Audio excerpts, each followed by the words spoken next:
Hello, hello. Hey guys, Prof Sales here and coming at you with an update video. So we'll let people filter in, see how the room sounds, and see if I can hear it. I've got a dishwasher playing in the background, so I hope that doesn't cause too many issues. I can try to fix it, try to stop it. Cause too many issues. Yep. Yeah, sounds all right to me so far. I'm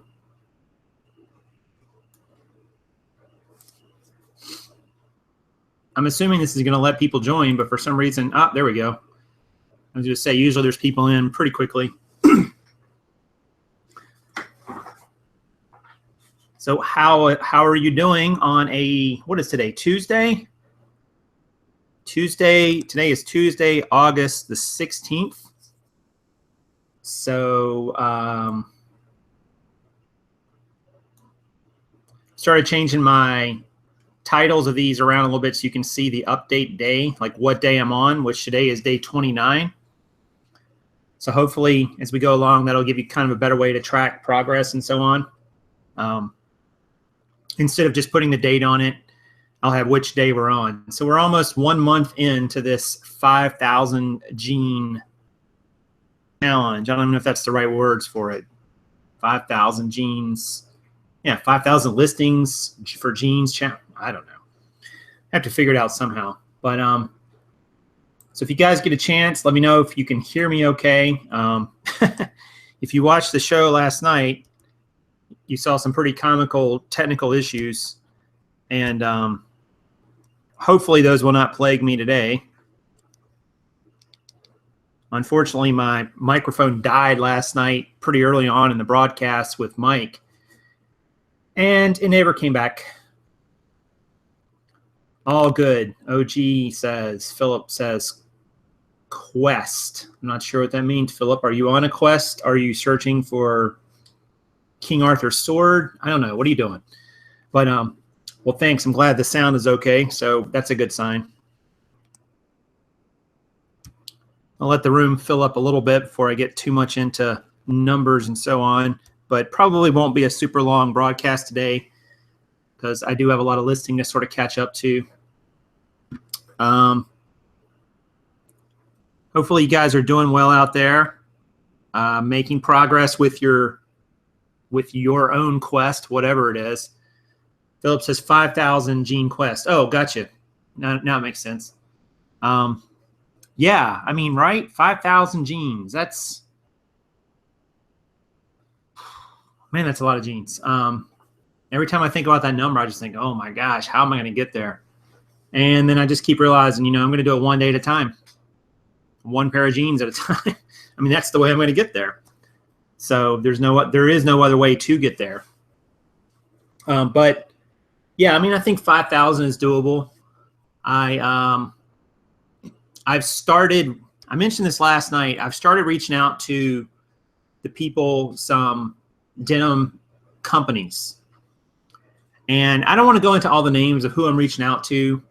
And the only reason I don't want to go into that is because it's not that I'm afraid of competition or anything like that. It's just that I don't think that, me describing certain brands and so on and saying, hey, you should go do this. I don't think that's a good strategy for people. I mean, Mike made a great point last night. He said, you could go get really deep in a certain denim brand from the manufacturer, and then suppose like the bottom drops out in the market for that particular gene. I mean, you're going to be stuck with them.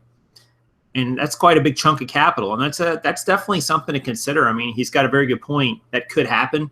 So I don't want that to happen to anyone else. I'll be the guinea pig. If it's successful, you guys will know about it. If it's not, then, it's not any skin off your back. So I'm just going to see how that goes. But I have started reaching out to denim companies. I've had one that's already turned me down because I did not have a physical storefront, although I actually I actually have a way I can get around that, but we'll see if that will work or not. But I think that, reaching out to denim wholesalers, I mean, I got to tell you guys, I don't know if you saw the news on Amazon, but, more brands are being restricted on Amazon. And from my understanding, it's the Air Jordans, Nike Air Jordans, as well as Adidas are being restricted. Now, that doesn't mean you can't sell on Amazon. It doesn't mean you can't sell those jeans or those items, excuse me, not those jeans, but those items. But what it does mean is you have to jump through the hoops to become an authorized distributor, which could require you to put a lot of capital into it. It could require you to incorporate. I mean, there's all kinds of requirements that companies have, and every company's different in how they go about that. So the point is like, unless you're willing to take your business to the next level and think about some of those steps, incorporating, buying straight from manufacturers, wholesaling, you could be in a situation where the brands that you are used to sourcing are no longer open to you to sell on Amazon. And, we saw this happen earlier this year for a few days with Nikon, Sony, and Microsoft, and then it got rescinded. But, guys, the handwriting's on the wall. These big companies are telling Amazon, hey, we're tired of these little guys coming in, buying our items, on sale at Target or Walmart or wherever, or finding them at a yard sale and undercutting our price on Amazon. Like, we want to get our full value for our dollar. And, I mean, I suppose it's possible that companies could back away from that position on Amazon.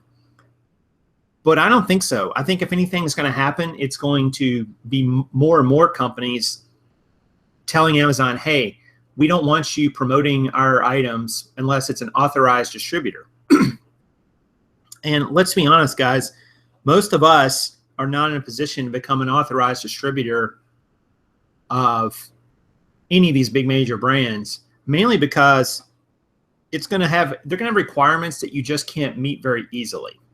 If you're a one-man or one-woman show and you're working out of your house and you don't have a physical storefront and you don't have a big capital line and you're not incorporated and you don't have years and years in business to look, for a track record, it's not likely, or it's not as likely, that these companies are going to authorize you as a distributor of their products. Therefore, those brands will be shut out. You'll be shut out of those brands on Amazon. Maybe eventually on eBay too. Who knows?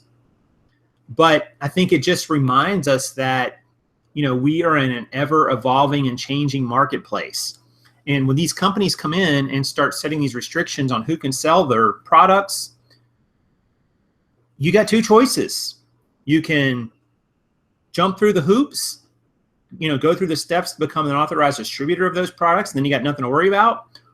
Or you can quit selling them and move on to something else. And there's lots of items you could sell, but the bottom line is that they are not going to make it easy on you. And so, I see that handwriting on the wall. I see it with even jeans and denim. Obviously, me selling, the older or used pre-owned jeans is a little different. But, if tomorrow Levi's told eBay, hey, we don't want anyone promoting or using our brand name or any images of our products on your site, aside from whether or not that's legal, which there's some dispute over whether or not they really have a right to do that, eBay certainly has a right to say, we're not going to allow you to sell Levi's on our site. We're not going to allow you to promote that in your listings or choose as your brand name. eBay can do that, and there's nothing you can do to stop them. It's not illegal for eBay to say that they're not going to allow anyone who's not an authorized distributor to sell Levi's on their site. They can do that, whether they agree with Levi Strauss or not. So you're at the mercy of these websites, guys. We're at the mercy of eBay and Amazon or any e-commerce platform you sell on. You're at the mercy of the site, and their rules and regulations could change at the drop of a hat. Suddenly, the business model you've spent so much time developing is no longer valid. So, you got to keep that in mind. You got to think about, what am I going to continue selling? And, brand items sell really well on eBay, Amazon, Etsy, Poshmark, Bonanza, all these sites. Of course they do, because people like certain brands. That's what they shop by. But if those brands are shutting you out, then suddenly bigger and bigger chunks of the market are going to be off limits to you. So long story short, that's why I am, that's why I'm starting to approach these denim manufacturers about becoming a wholesaler. I just think it's a smart business move. I have nothing to lose by it and everything to gain.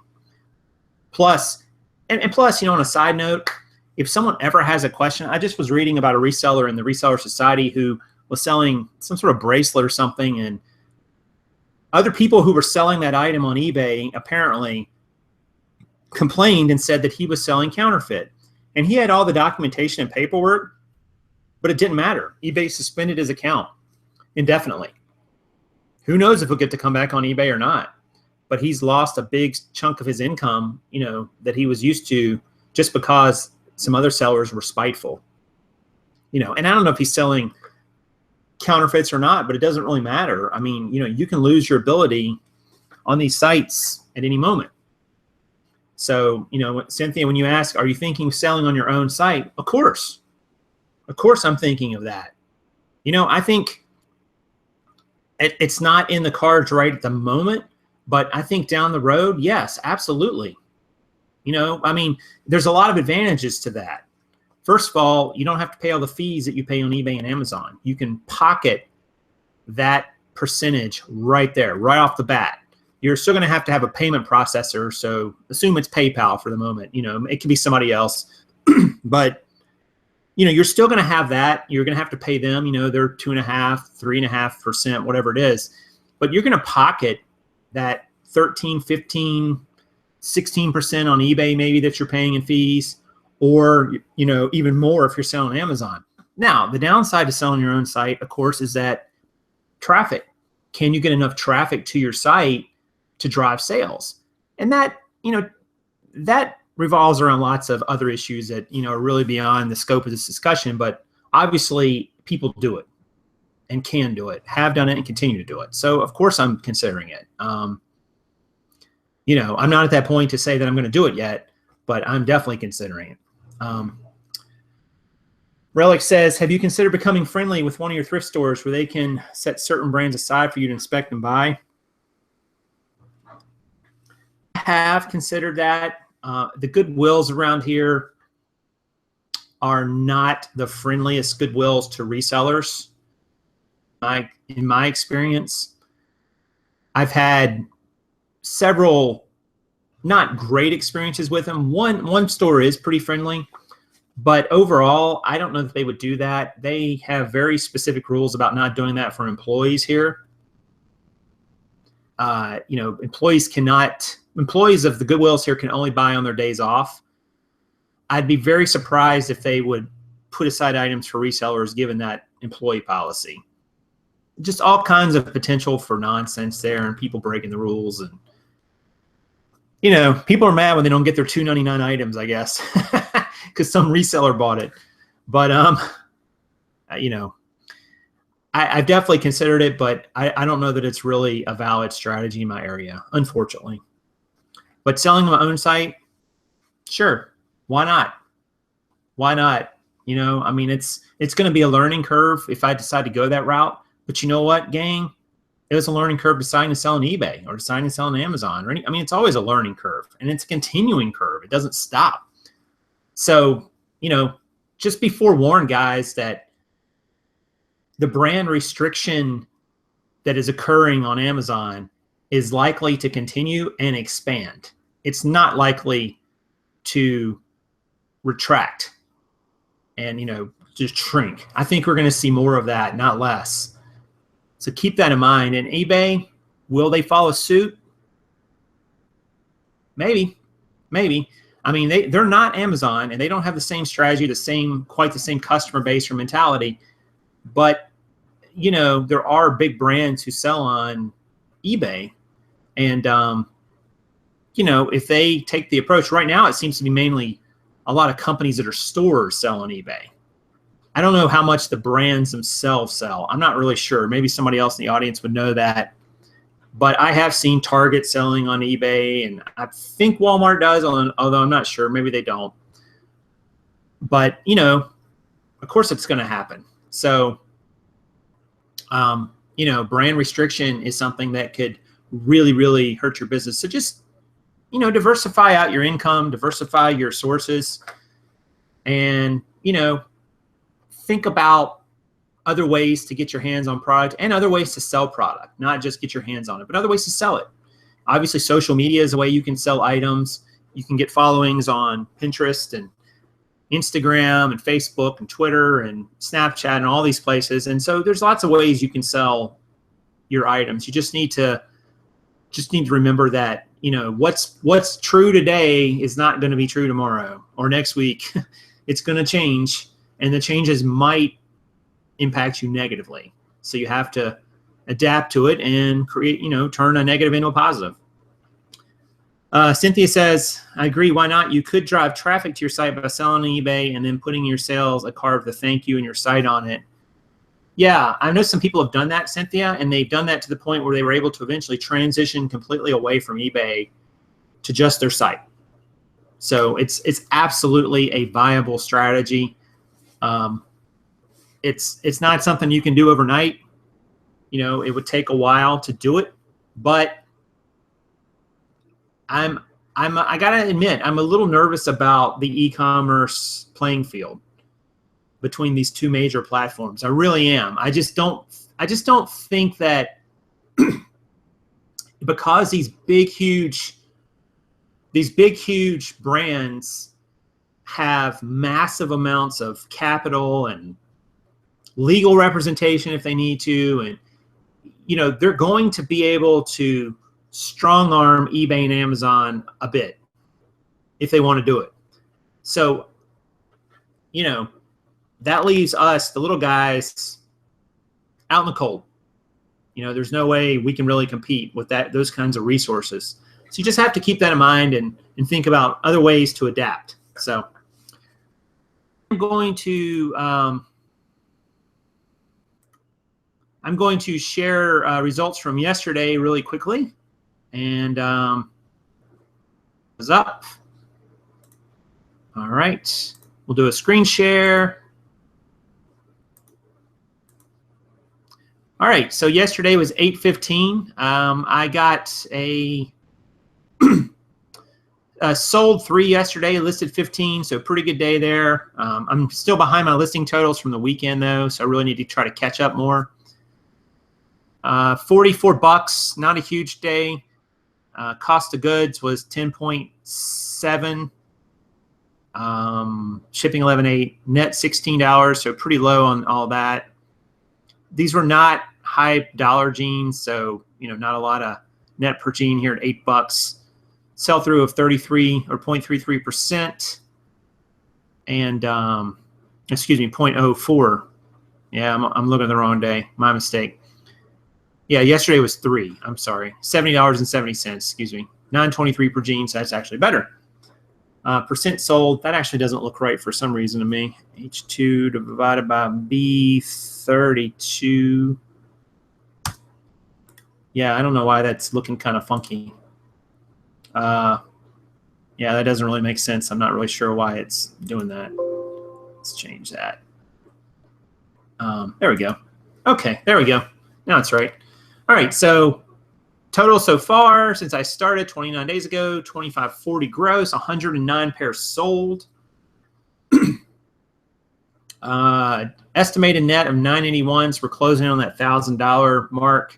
Net per jean, $9. I'm pretty happy about that, actually. I thought it would be a little lower than that at this point.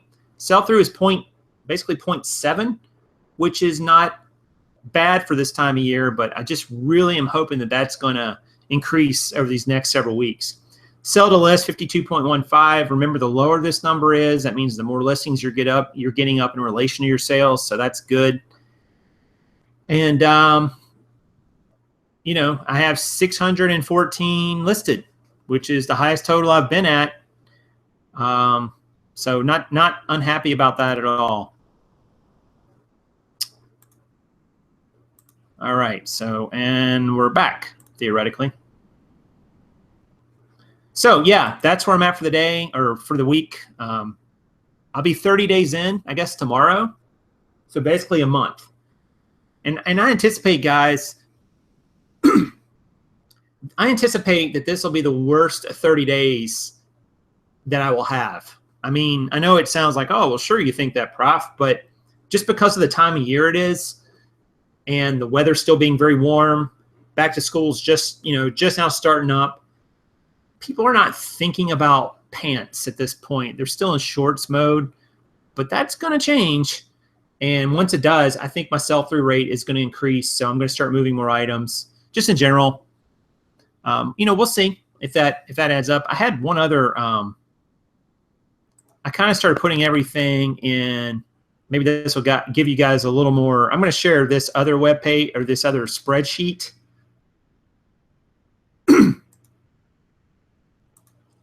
All right. So you can see here, I just created a website where I tabulate everything for the month. So you can see what I did each month. So here in August, I'm averaging 583 listings. Only bought 19 this month because everything I bought was right at the end of last month. And only spent 107. 126 photos, 127 listed. That looks pretty good, doesn't it? Oops. 3 stores, sold 61 so far in August for 1514 gross. Cost of goods, 326. Shipping costs, 359. A net of about 630 on the month so far. Net per jean, and look how good it is for August. It's awesome, actually. And my sell-through percentage, I'm not sure I'm really calculating this right, but I mean, it's doing what I told it to do, but I'm not sure I'm telling it to do the right thing. Only because I'm telling it basically to take this number and divide it by this number to get a 10% sell-through rate. But again, if I do 1% per day, I should theoretically get up closer to 30% for a month. But, again, it's a slow time of year. So we'll see if these numbers increase over the next several months. Sell to list is 48%, so that's good. Below 50 is where I definitely want to be. That would be the minimum, but what I want to be at is 50. So moving in the right direction.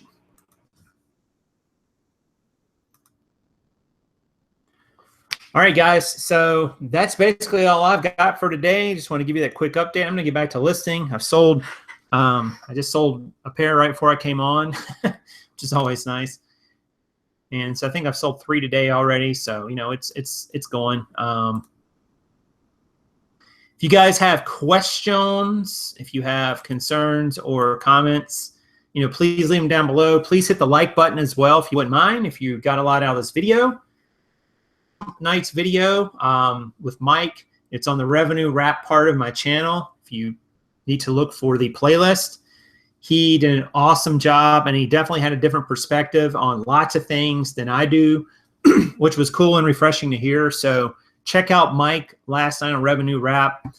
He's been answering questions too, guys. So if you had questions from the video, and the video is mainly all him because my audio went out, so I'm just sitting there looking dumb.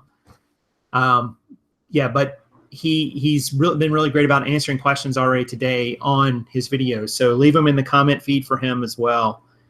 And because he did a really good job last night. So I'm really thankful. All right, guys, so that's going to do it for now. And I will be back tomorrow with another update. I'm sure tomorrow will be day 30. And, we'll see where we're at after 1 month. But I do appreciate you guys, and please don't forget to leave me a comment and hit the like button if you wouldn't mind on your way out. And as always, it's Prof Sales saying good sales to you.